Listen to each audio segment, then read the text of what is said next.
and welcome to this week's episode of the Big Rican on Sports podcast. I am your host. I am the Big Rican. Today is Sunday, January the 16th, 2022. And as I promised, once a week for this entire year, we're going to get you some content. So tonight is a very special episode because, as you see, it says the title of the episode is Battery Back Together for one simple reason. I was a pitcher in my youth, and I had three catchers I trusted implicitly. One was my father, which he'd been catching me since I was little. Two was the kid who lived around the corner from me, who anytime I wanted to throw, I could throw to him. Tommy, if you listen.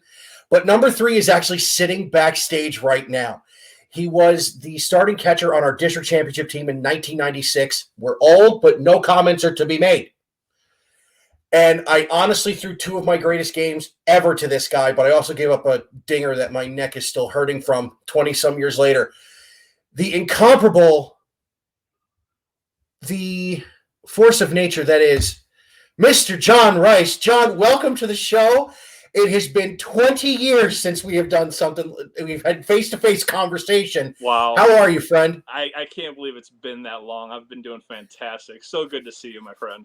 You too, man. You too. I can't believe we're this friggin' old. I can't believe you brought up that district championship stuff. Oh, my gosh. That still brings up some horror memories. Oh, is that because you got the dirt in your eye, right? Well, that and losing to Westlake the way we did.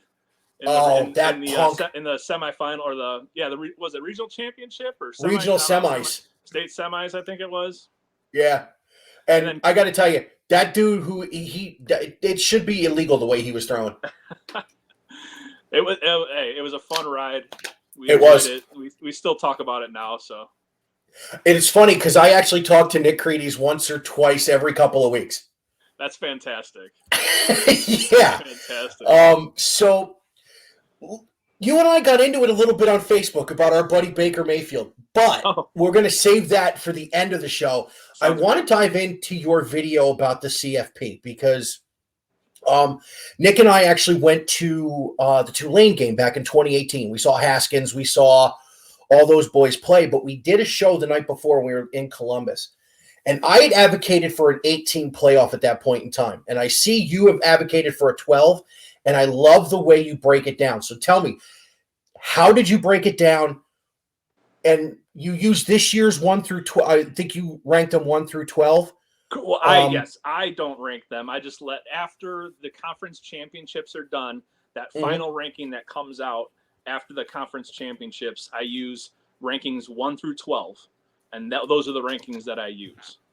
Okay. Quick question. The one question I did have is when you did the seeding of it, which I loved, by the way. The only question I had is, I'm of the opinion that the conference champions should be seeded no higher than 6.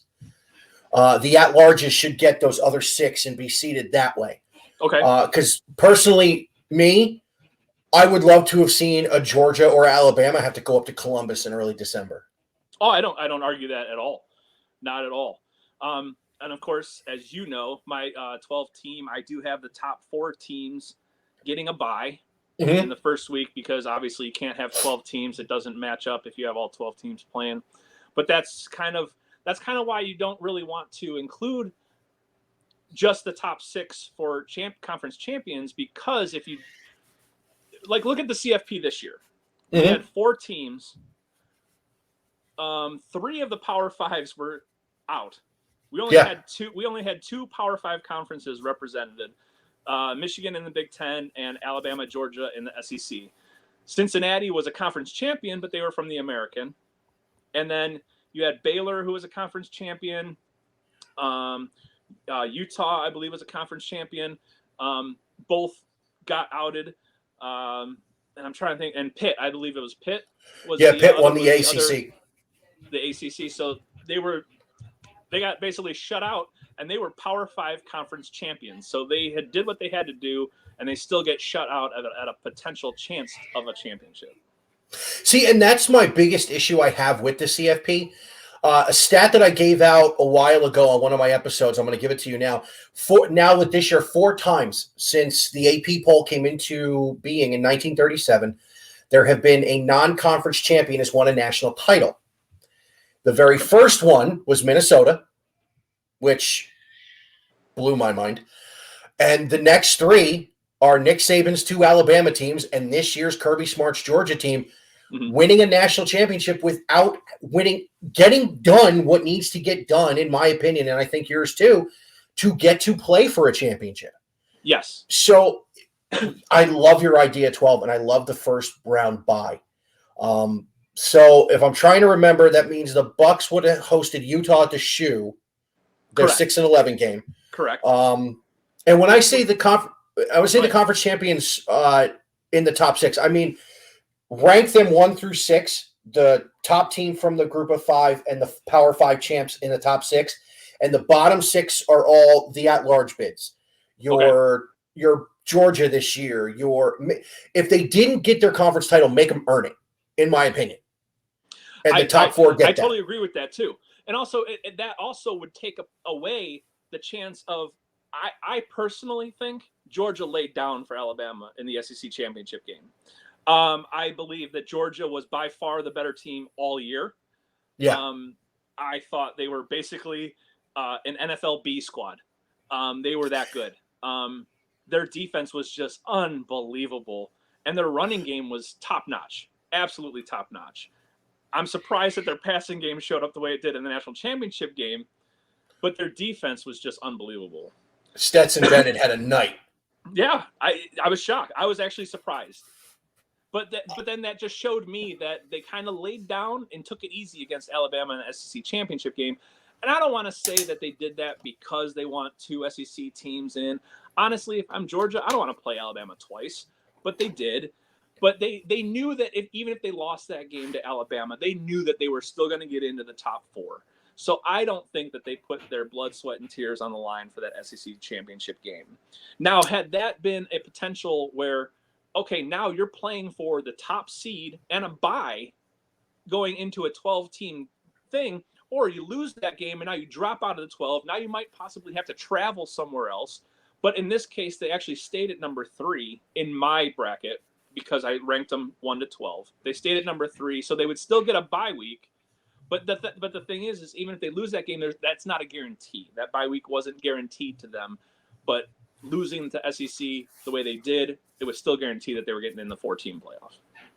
Yeah, and I agree with you. And that was my biggest issue going into conference championship week, outside of, the Bucks laying an egg in Ann Arbor, not getting a shot at Iowa. Let me ask you this. So your 12 is actually one of the better ones I've seen, by the way. I've seen people try and put together. I tried to put one together too with 12 a few years ago, and I'm looking at it going, how the hell am I going to do this?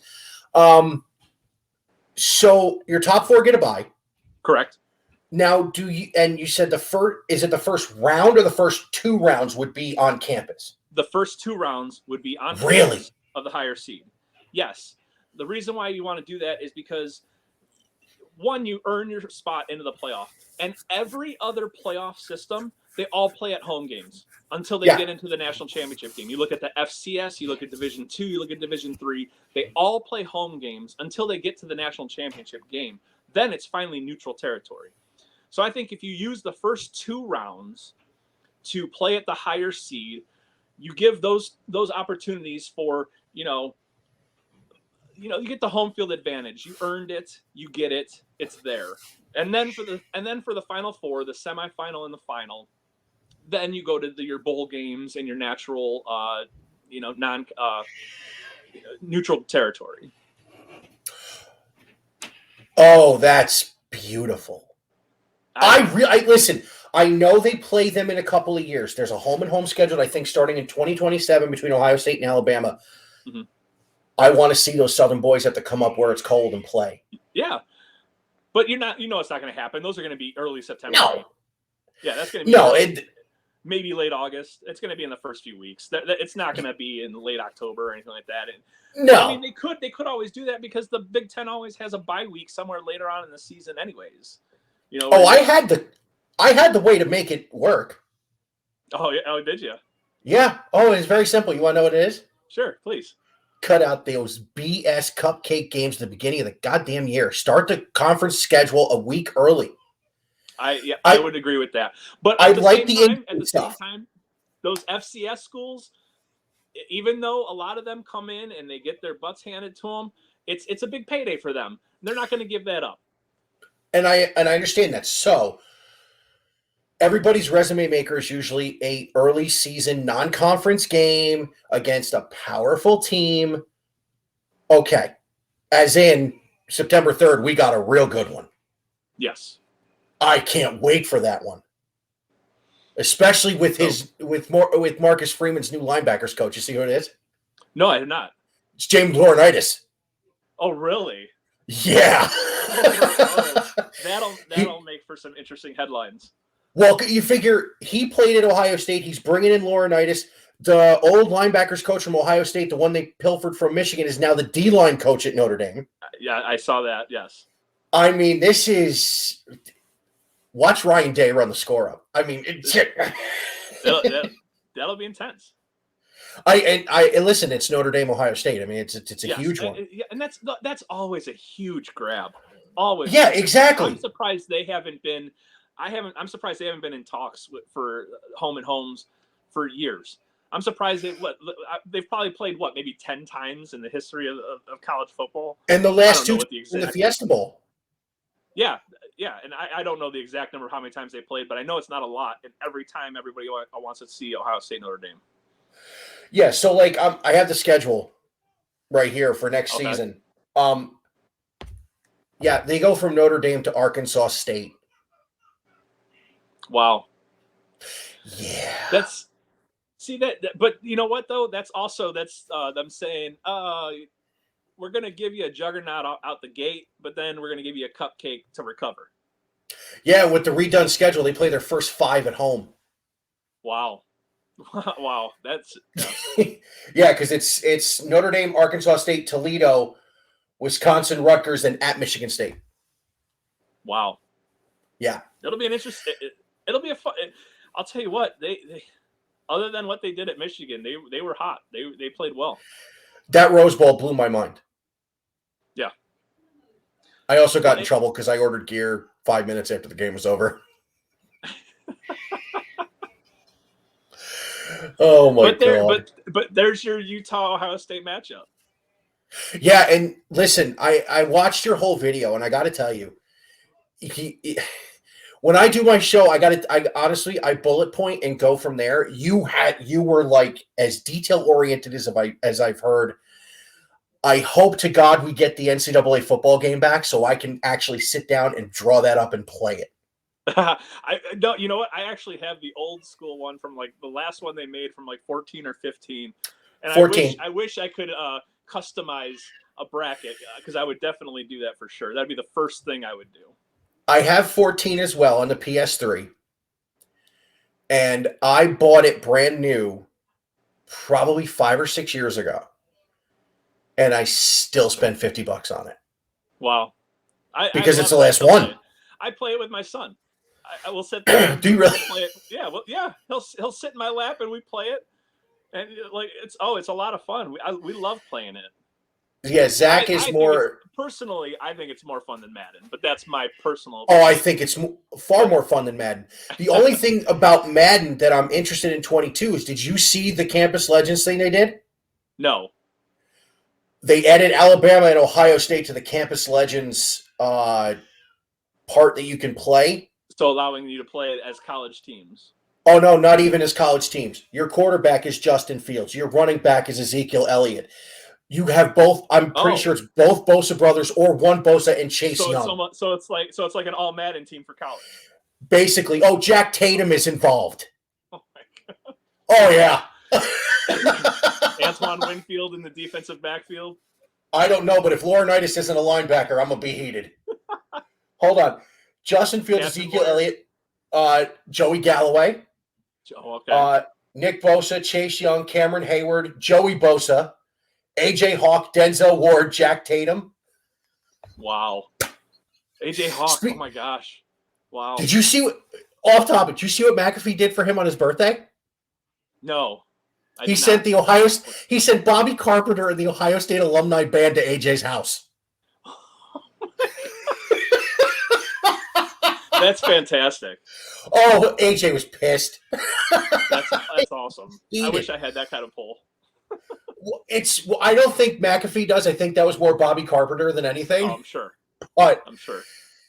So obviously the CFP was pretty pretty terrible until the championship game. Yeah.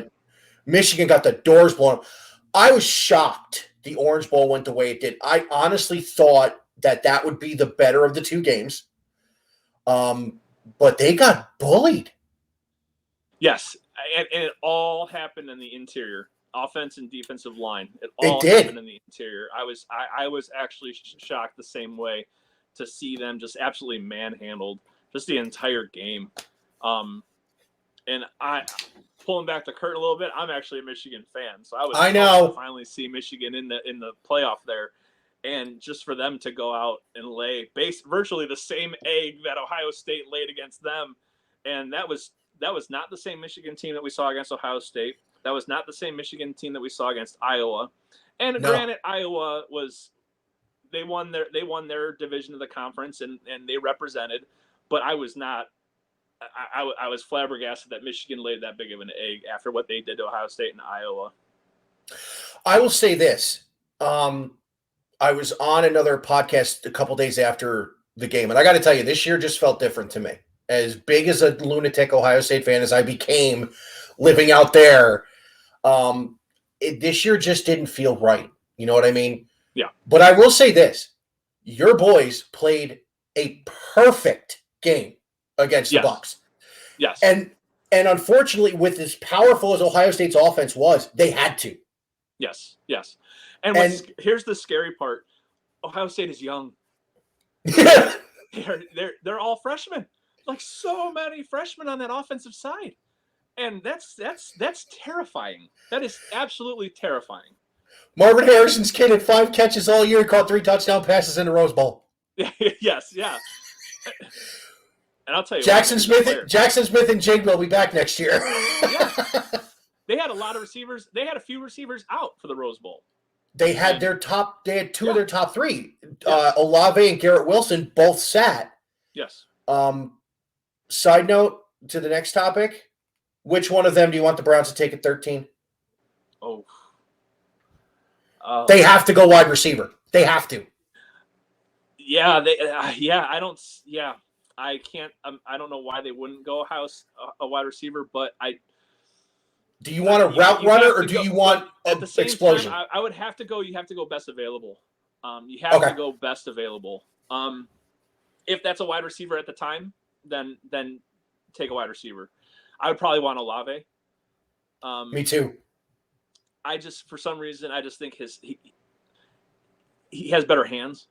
Yep. I didn't think he dropped the ball at all, hardly at all, from Washington. A couple times, but not that much. Yeah. I would probably go Olave if that was my choice.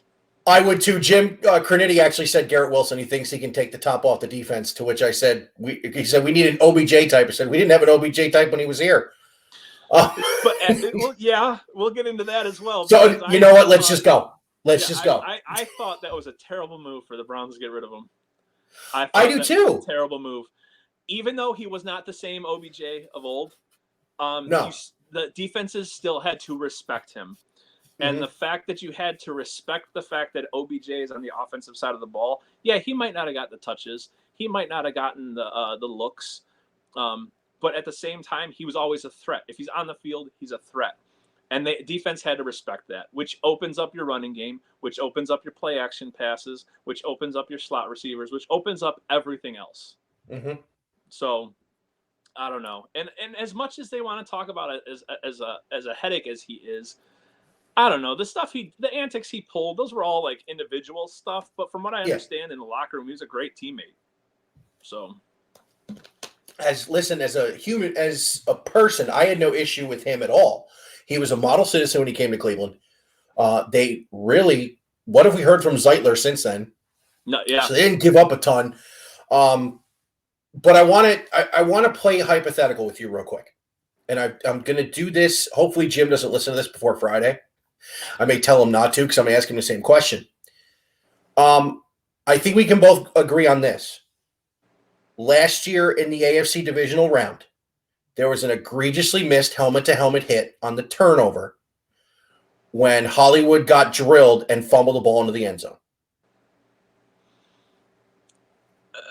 You want to talk about egregiously missed? That is your opinion. Come on. In the NFL, that's not a foul. Helmet to helmet is a foul. It's not targeting, but not in the act that he was not a defenseless player. He was a runner with the ball, so he was not a defenseless player, and you can still make helmet contact with a non-defenseless player. Can you lead with it though? Because he led with it. That's a different story. That you could debate all day long is whether or not he led with it, or what was he doing with his arms and hands at the same time. So, but that comes a different story. But I don't believe that hit was a foul. Okay, and that's coming from a football official. That's right. You do that, don't you?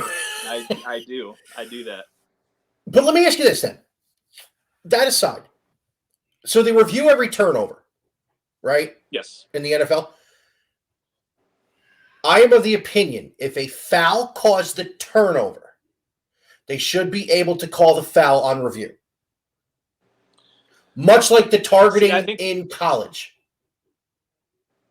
No, I totally understand that. What honestly, my personal opinion is, I think they should bring the college rule of targeting into the NFL.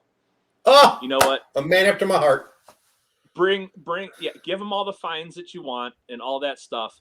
Let it be able to be created by replay. Let those helmet contact fouls be able to. You have the technology to do it. Why not? Agreed. Would that play necessarily been? It would have been reviewed automatically because you have a turnover. Because the fumble creates a turnover, so that play would automatically be at least looked at more intently. But I don't know if they would even be able to come in and create a foul in that matter. Okay. Based on that play, but there in the college rules, there are very, very, very, very few plays where fouls can be created by replay. Targeting is like the only biggest one. Is there more than just targeting, or is it just that, or probably intentional grounding? There's specific things that have to do with the line of scrimmage, linemen downfield, whether or not the player whether or not the quarterback was across the line of scrimmage when he threw the ball, things of that nature, where replay can actually come in and create a foul. Okay. So let's say on that play, it created the foul. Okay. I think we both think that gets overturned. They get the ball. The Browns are going to score there and probably beat Kansas City in Kansas City. Most likely, yes. I think they would have smoked the Buffalo Bills. Last year, yes. Okay. If the name Baker Mayfield is under the starting quarterback for a Cleveland Browns team that goes to a Super Bowl, and this year and Brady wipes the floor with him like he did Kansas City, would you and I have argued about if they should keep him or not? Because I think he'd have gotten paid. He would have gotten paid. They would have paid him. They would have paid him before any of this happened. They would have paid him last offseason. So and at that point it becomes moot, because this discussion isn't even happening because he's already been paid. He's not he's under contract, and it is what it is. That being said, it didn't. Reality sets in, and he comes out and lays an egg this year. He did. Agreed. So let's say this: he shouldn't have been playing. Oh, I absolutely agree. 100%. They should have sat him because before he got hurt, you are talking about the most efficient passer the first 3 or 4 games in NFL history. Yes. When his shoulder got hurt, that's when they should have pulled him. I want to say the following week after his shoulder got hurt, either was a bye week, I think, or they went out and won without him playing. I can't remember exactly. No, the bye week was late. The week after he got hurt was the Minnesota game where they ran the ball and played a shit ton of defense. Yes. So let's go here. They had already picked up his 5th-year option. So he will be the starter next year unless something crazy happens. Correct. I have always been an advocate because the night he came in against the Jets, I was at my sister's. That was the Thursday night before Nick and I went down to Columbus. The whole city changed. Oh, absolutely. It wasn't just a stadium, it was the whole city. When healthy, we've seen what he can do. Yes. I would not pay him like Dak Prescott. I wouldn't pay him like Patrick Mahomes. I wouldn't pay him like Josh Allen. I would lock him up for 5 years. And if you got to draft a kid in year 2 of that contract, get him a deal, because he doesn't seem like the type that if you sat him down and said, Baker, listen, we want to get a team-friendly deal done, keep you here for a long time, because we can keep Chubb, we can keep Hunt, we can keep the wide receiver core, we can keep the offensive line. You know we need the whole thing. Would you be opposed to a deal like that for him? Or do you just want him out of town? Absolutely not. He is not, in my eyes, even though what he has done in the past, I do not believe he's on the elite tier of quarterbacks. I don't either. I believe he's on that second tier. So, yes, I do believe he would need to make some type of franchise-friendly contract. But the question is, and you know what? He might do it. He's the type of person, he's very Cleveland-oriented. He's very team-oriented. He's very much about the community and everything around that surrounds Cleveland, as a whole, not just the Browns. So I think if anybody would do it, I think it would be him that would be willing to do that franchise-friendly contract to lock him up for 4 or 5 years, say, you know what, hey, we want to keep you around. We like what you do. We like what you bring to the table. We like how people react around you, and we want to lock you up, but you got to help us out here. And there are very few players I think you and I can agree on that would actually do that. Yeah. And I would put him towards the top of the list.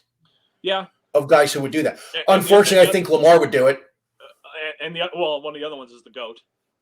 He's already done it. He's done it a few times. Tom Brady. Yeah. Yeah, he's done it a few times. Yeah. Is it just me, or is he more likable now that he's not with Belichick? I don't think he's ever been likable. I've always liked him as a Michigan guy, but I don't think anybody's ever really truly liked him other than New England people. And it seems that Gronk has started to rub off on him a little bit. Maybe. I find it funny that he goes to Tampa now and he almost has a little bit of swag to him. I know, right? He almost has a little bit of an attitude. Like it's almost like we always knew he was like on the edge in New England, but it's like in Tampa, it's magnified for sure. Absolutely. It's got to be, and it brought joy to my heart to watch them take that L last night like that. Yes. I hate that team. I know. I mean, I picked up the Browns fans, and I picked up the Browns living out there. You know what? Everybody's always been, does Belichick need Brady? Did Brady need Belichick? And it's they like needed each other. Overwhelmingly showing that Belichick needed Brady. I always knew Belichick needed a quarterback like that, Brady in this instance, because I lived in Cleveland. He was the coach of the Browns. Yes. And he was terrible. They're still using Charlie Weiss and Romeo Crennel's playbooks. Can we please just start talking about this? Yeah. And I have no idea. Now my mind's drawn a blank. The offensive coordinator for Buffalo now. Was it Dable? I have no idea how he's being as successful as he was when he was terrible here in Cleveland. He was atrocious here in Cleveland. It's two things. One, Josh Allen is that town. And another thing is he's in a town where they're the only game in town. That's so that you can't. I mean, the Sabres are the Sabres. The NHL is whatever. Yeah. But you can't not be competitive with the Buffalo Bills. So it almost seems like they trust the football people more than any owner in Cleveland has until now. Yeah. So So, yeah, I would keep Baker on a team-friendly deal. I won't put all this entire season on him. I won't. I wouldn't do that either. But at the same time, it's a combination of both. It's a combination of coaching, administration, and Baker. Baker also needs to man up and say, hey, guys, I just can't. As much as I want to, I just can't. His shoulder was bothering him. His leg was bothering him. And you could tell every time he tried to step into a throw, he couldn't step into any of his throws. Everything was sailing. Everything was high. Everything was he was very inconsistent. His completion percentage drastically dropped after he got hurt. Yeah. And all that related to the fact that he was unable to actually step into his throws. Yeah, I agree with you. And the thing is, and I think for me personally, that's why I'm giving him a little more of a pass for this year, because he did try to warrior it out and he did try to play every snap he could. But at the same time, I think he have to. No, he shouldn't have to. Especially when you have a quarterback in Keenum behind him who knows Stefanski's system, who knows what's going on, and who's obviously stepped in and played well when he needed to. Agreed. And who was making $6 million as a backup. Yeah. So, but I would rather have, and this also goes on Stefanski and everything else, I would rather have a Keenum playing at 100% rather than a Baker playing at 65%. If he was even 65%. If that. So, and here's the thing that kills me and what's not being talked about. And I loved Rex Ryan when he coached the Jets because I was still rooting for the Jets then. And I've always had love for the Browns. But when they released Mangold without even a let's redo your contract, they became dead to me. I did the Mafia thing. I was done with them. Even Rex Ryan, who's a defensive guy, couldn't say it because he hates Baker. That team is 3 defensive stops over the season from having played yesterday against the Raiders at home. Yeah. Even with Baker the way he was, you cannot blow a 2-score lead in the opening game. No. You cannot give up 28 points on the road to the Chargers in the fourth quarter. You're right. And you have to be able to stop Derek Carr one time. Yes. Agreed. Absolutely. 3 stops. You're talking about, well, they end up 8-9. You're talking they have the same record as Cincinnati, and they beat Cincinnati twice. Yeah. Browns would have won the AFC North, and the Raiders would have had to come back to Cleveland on the lake in January. No. Yeah. No. They would have beat him. But hey, big up to Joe Burrow. Yeah, oh my gosh. Boy, is he a stud. Wow. I saw something on Twitter tonight. Someone was complaining, Burrow should have been the guy at Ohio State. So someone put up Haskins' numbers from 18 and his numbers at LSU from 18. Oh, God, it's scary. Well, and that's the thing. He knew it. He knew he wasn't going to get the nod there. Well, he broke the hand the year before in the spring game because it would have been him coming into the Michigan game when Barrett got hurt. The one Haskins made that throw up in Ann Arbor, and then the next year they just put it on their throat. Yeah. But, yeah, he knew he wasn't going to get the job. Urban told him early, which I think was a great move. He went to LSU. They put up his numbers from 18, 2,900 yards, 15-6. Haskins went for almost 5,000, 50-8. Wow. Yeah. But what's Haskins doing now? I will say this. There have been 2 first-round quarterbacks that have been drafted into absolute garbage positions. He was one of them. The coach didn't want him. The offensive coordinator didn't want him. The quarterback's coach didn't want him. He was drafted because he went to the same high school as Dan Snyder's kid. They changed coaches. The coach didn't want him. The offensive coordinator didn't want him. And they brought in a quarterback's coach who did nothing with his style of play. He could come back to bite us, though, with where he's sitting right now, especially if tonight goes the way I think it's going to go. I think it will. Because I think he's better than Mason Rudolph. Oh, I would say that. I don't think Mason Rudolph is a number 2 backup guy. But at the same time, it's like I really don't think, as talented as Haskins is, and I might get a lot of flack for this, I don't think he's very cerebral. I don't think he's very smart. He's not. No. So I wouldn't say. and when I you wouldn't get say to, not smart. and when you get to the league, when you to a league, you gotta have that. You gotta have that football intelligence. You gotta have that field awareness. You gotta have that, and I think that's where people, underestimate even like Bernie Kosar back in the day with how cerebral he was as far as a quarterback goes. And he might not have won a Super Bowl, but man, that dude can throw himself out of trouble because he knew what was going on.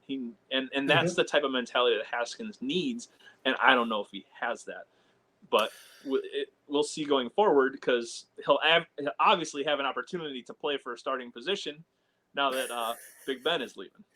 Thank God. I know. Listen, I've never liked him. I can't even begin to tell you. The playoff game last year, I was sitting in my living room in my chair, and I'm watching it, and the snap goes over his head, and I'm like, oh, that's pretty cool. Then they pick him off, and I'm going, wait, what's happening? Is there a camera here waiting to see my reaction? What is this? So, I mean, and I think that game last year, the way they opened this year against Kansas City, the way they played a lot of time, even with Baker hurt, I have a lot of faith and a lot of excitement for 2022 for the Browns. Yes. We touched on it briefly. They pick at 13. I think even if you're using your best available mantra with the draft, if I'm Cleveland, I have to go wide receiver. Yeah, and that's what I said. I think in the teens, when you're picking at the teens, I think you have to go best available. Because it doesn't matter who you have at that specific position, unless it's obviously quarterback, but there's not going to be a best available as far as quarterback goes at 13. That's just not going to happen. But if it happens to be a linebacker, why not? If it happens to be a safety, why not? You know what? I mean, if it happens to be a guard, if it happens to be a stud guard, coming out of like Alabama or something like that, why not? You gotta beef up some positions. You gotta hit depth hard. Yes. You gotta have depth.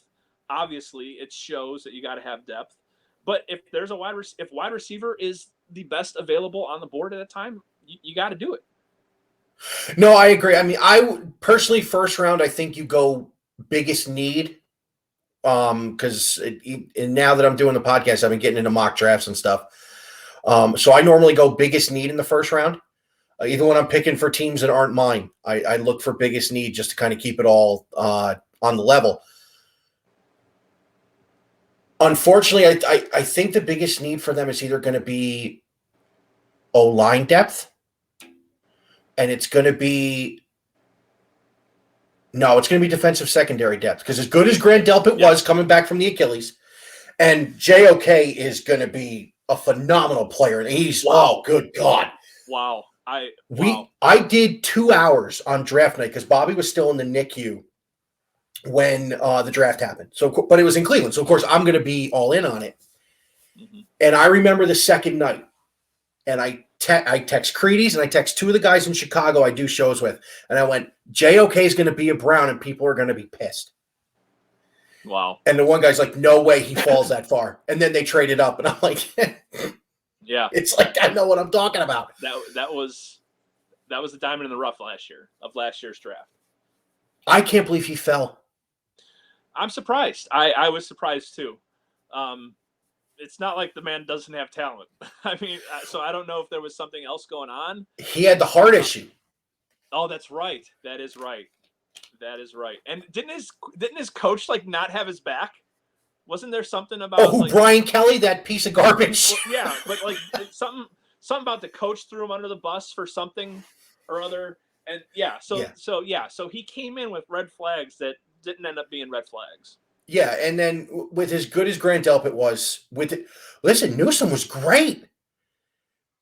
They're going to pay Denzel Ward this offseason. My you're probably going to hate me for saying this. Why? I think Ward is overrated. I think let me finish my statement completely. Because that's a jersey hanging in my closet. If Joe Woods puts Ward on Ward Island the way the Jets did with Revis Island, I think Ward has the ability to be a Hall of Famer. Ward is probably one of the worst zone coverage corners I have ever seen. He's nowhere. He disappears. Hand to God. If they play zone, he disappears. He's gone. Hand to God, I believe you. And I agree with you.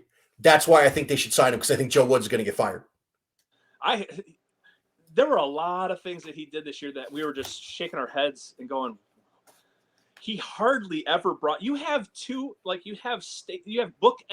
defensive ends. Clowney wasn't the Clowney he used to be, but he's still Clowney.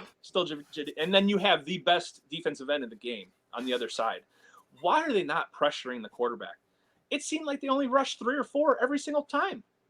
And they played, like I said, they played more zone than I've ever seen them play. Exactly. But when Ward played man, he was lights out. Lights out whenever he played man. See, now that's the comparison you made. And living in upstate New York and following the Jets like I did when Revis was here, I mean, you could spout off the dudes he just shut down. Yeah, and I think Ward could do that if he was. I think you could too. If he's given I agree with you. He's tall enough. It's not like he's short. He's tall enough. He's fast enough. He has the athletic ability. Just put him on Ward Island and just let him do his thing. And the scary part is, I think Newsome could be that guy too.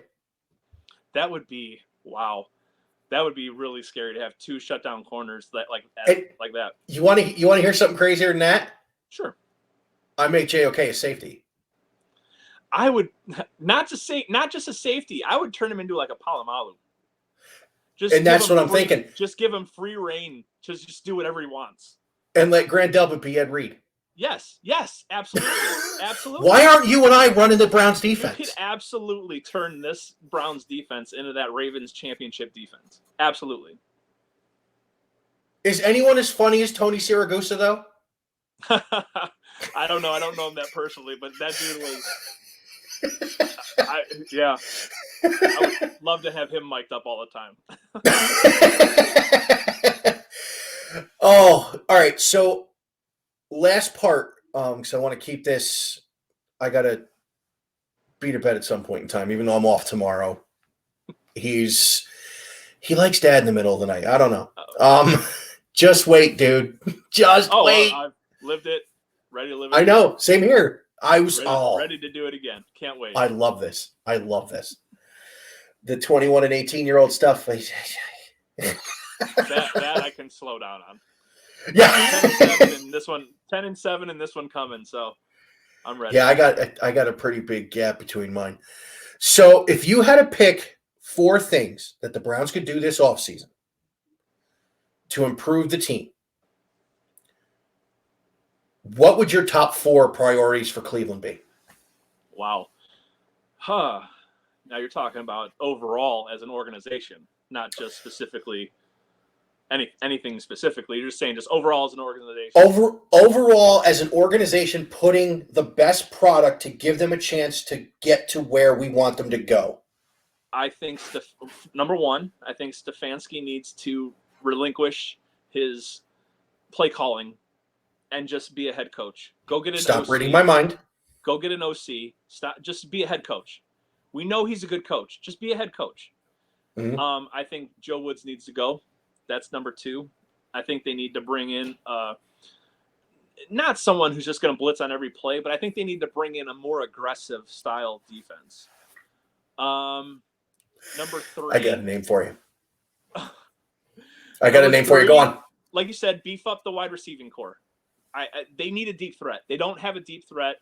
Peoples-Jones shows flashes at times, but he's not a consistent deep threat. And beef up the defensive secondary. Okay, so you read my mind on the first 2. And I think Alex Van Pelt could be the play caller. I think he knows the offense well enough, and he could do it. Obviously, Stefanski's going to help game plan because it's his offense. Absolutely, absolutely. And we know what him and Baker can do together when Baker's healthy, and Stefanski's not out of his mind. Do you know the name I'm going to throw at you for defensive coordinator? They're not going to get him because he won't give up his day job. They need a Rex Ryan type. They need the Rex Ryan that ran those Ravens teams, that was in Mike Pettine's ear when he was with the Jets. Yes. That's the type of mind they need. Yes, absolutely. And that's what I was talking about as far as being the aggressive mind. Go out there and take it. Just go.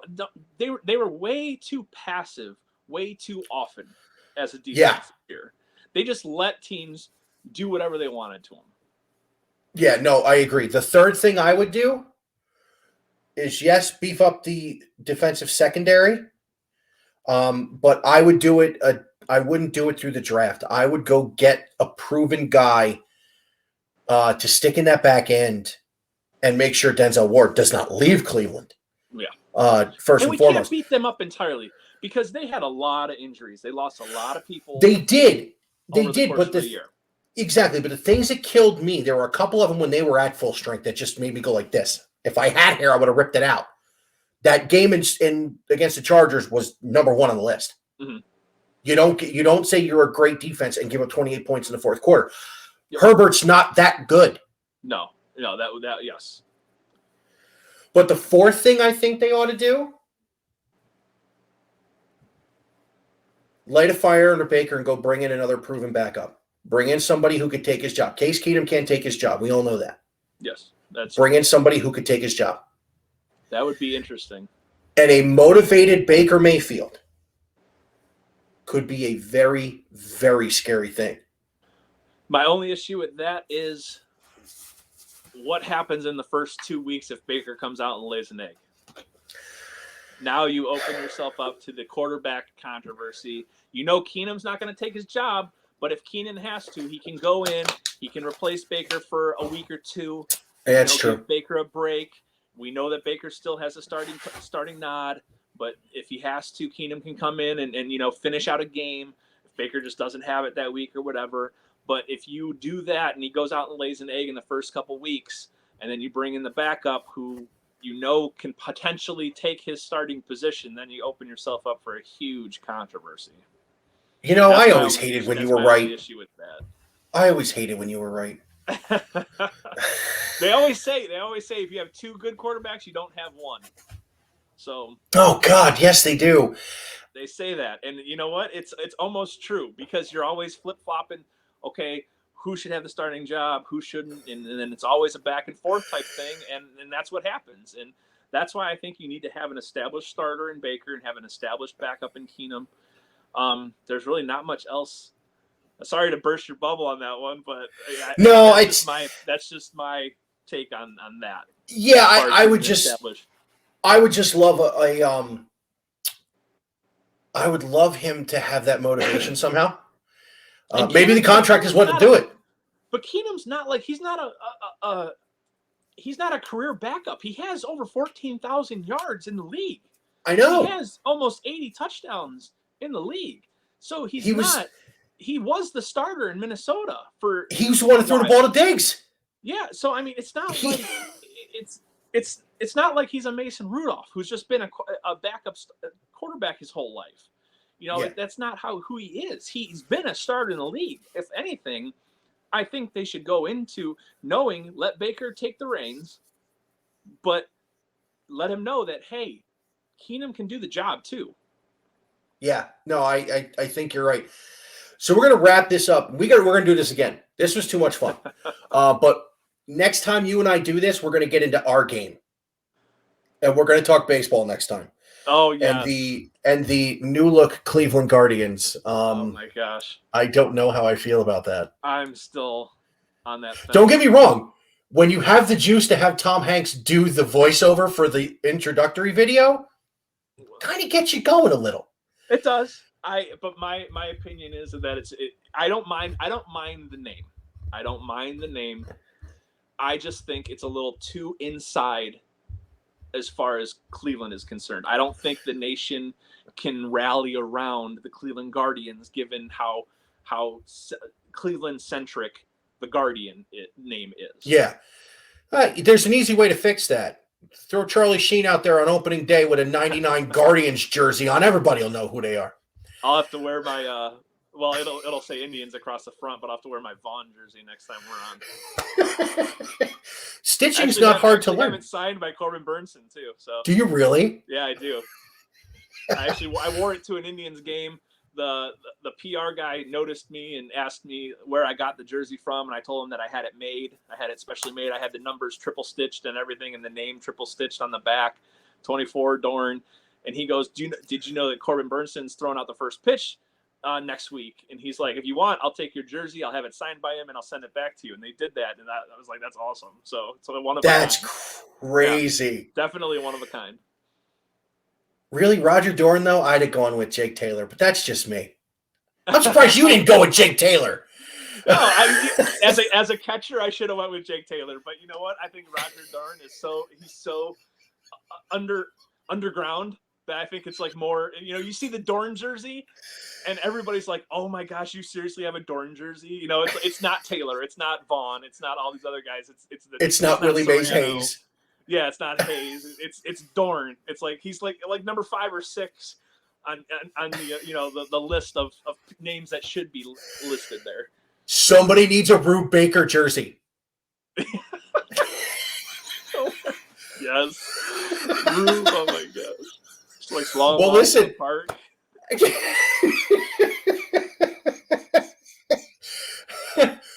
We will tell baseball stories next time. I promise. Absolutely. Well, I want to thank you again for being on here, John. It was an absolute treat tonight. As always, everybody, Big Rican can be found here on YouTube and on Spotify is one of their new video podcasts. One of the few things Joe Rogan and I agree on. Facebook, Big Rican on Sports. The Twitter handle @Big Rican on Sport. Google, Anchor, Breaker, Spotify, Pocket Cast, Radio Public. Live hit Friday night. Happy birthday, Big Rican. And we are going to talk Cleveland Cavaliers, and we're going to talk the Browns, and we're going to talk the CFP. Jim and I with the Wise Guys Show, the January edition. John, it's been a pleasure. Thank you so much. Good luck with the baby. Anytime. We'll talk to you guys soon. Have a good one.